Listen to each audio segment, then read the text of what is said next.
जय माता की। आप सभी का हमारे YouTube चैनल जय माता की में बहुत बहुत स्वागत है। आज हम करेंगे बृहस्पतिवार की व्रत की विधि और इसकी कथा।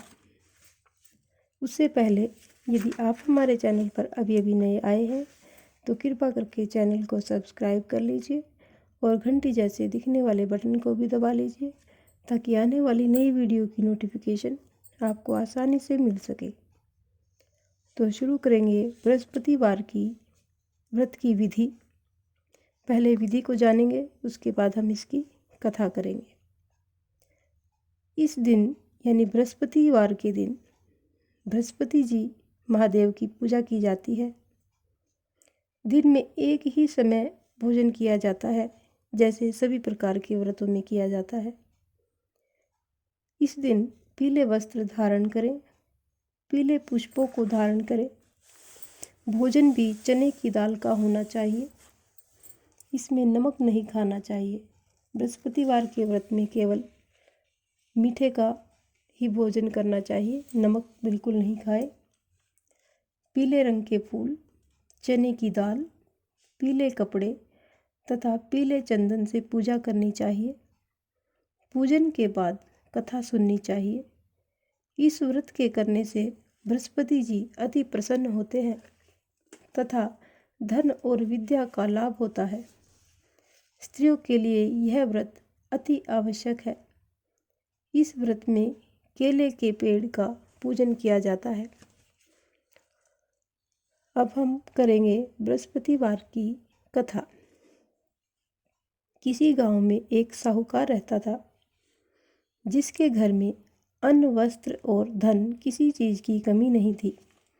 परंतु उसकी पत्नी बहुत ही कृपण थी, यानी लोभी थी।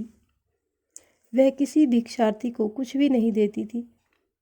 सारे दिन घर के कामकाज में लगी रहती थी।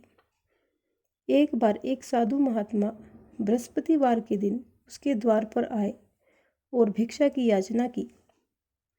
वह उस समय घर के आंगन को लीप रही थी।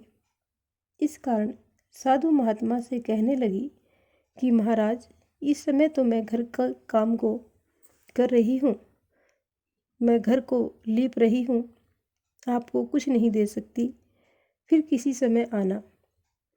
साधु महात्मा खाली हाथ चले गए। कुछ दिन के बाद वही साधु महात्मा फिर आए और उसी तरह से भिक्षा मांगी। साहूकार ने उस समय अपने बेटे को खिला रही थी। वह कहने लगी, महाराज मैं क्या करूं, मेरे पास समय नहीं है, इसलिए आपको भिक्षा नहीं दे सकती। तीसरी बार साधु महात्मा आए तो उसने उन्हें उसी तरह से टालना चाहा, परंतु साधु महात्मा कहने लगे, यदि तुमको बिल्कुल ही अवकाश हो जाए तो मुझको भिक्षा दोगी? तो साहूकार ने कहने लगी, हाँ महाराज, यदि ऐसा हो जाए तो आपकी बड़ी कृपा होगी और मैं आपको दान दक्षिणा दूंगी। साधु महात्मा जी कहने लगे, अच्छा, मैं एक उपाय बतलाता हूँ। तुम बृहस्पतिवार के दिन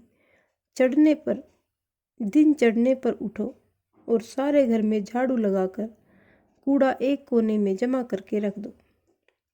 घर में चौका इत्यादि मत लगाओ। फिर स्नान आदि करके घर वालों से कह दो, उस दिन सब लोग हजामत अवश्य बनवाएं। रसोई बनाकर चूल्हे के पीछे रखा करो, सामने कभी न रखो। सायंकाल को अंधेरा होने के बाद दीपक जलाया करो तथा बृहस्पतिवार को पीले वस्त्र मत धारण करना, न ही पीले रंग की चीज़ों का भोजन करना। यदि ऐसा करोगे तो तुमको घर का कोई भी काम नहीं करना पड़ेगा। साहूकारनी ने ऐसा ही किया। कुछ समय के बाद घर में खाने को दाना भी ना रहा। थोड़े ही दिनों में वही साधु महात्मा फिर से आए और भिक्षा मांगी। साहूकारनी ने कहा, महाराज मेरे घर में खाने को अन्न नहीं है, आपको क्या दूं?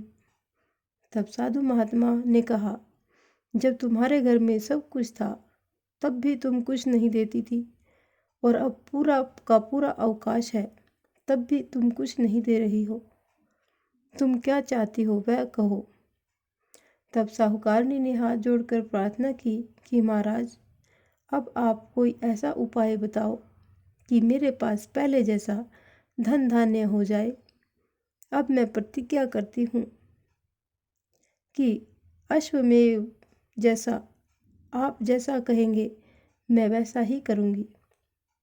तब साधु महात्मा ने कहा, बृहस्पतिवार को प्रातःकाल उठकर स्नान आदि से निवृत्त हो, घर को गऊ के गोबर से लीपो तथा घर के पुरुष हजामत न बनवाएं।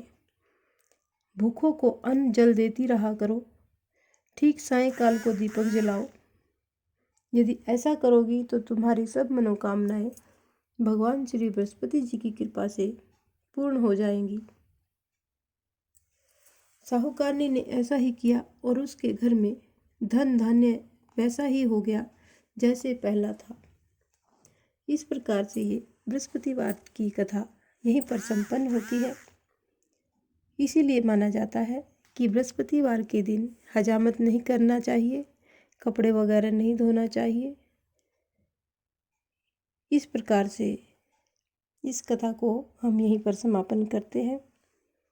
यदि आपको हमारी ये कथा पसंद आई है तो कृपा करके एक लाइक का बटन अवश्य दबा दीजिए और हमारे चैनल को लाइक कीजिए, सब्सक्राइब कीजिए और अपने मित्रों और प्रियजनों में आगे भी शेयर करते रहें।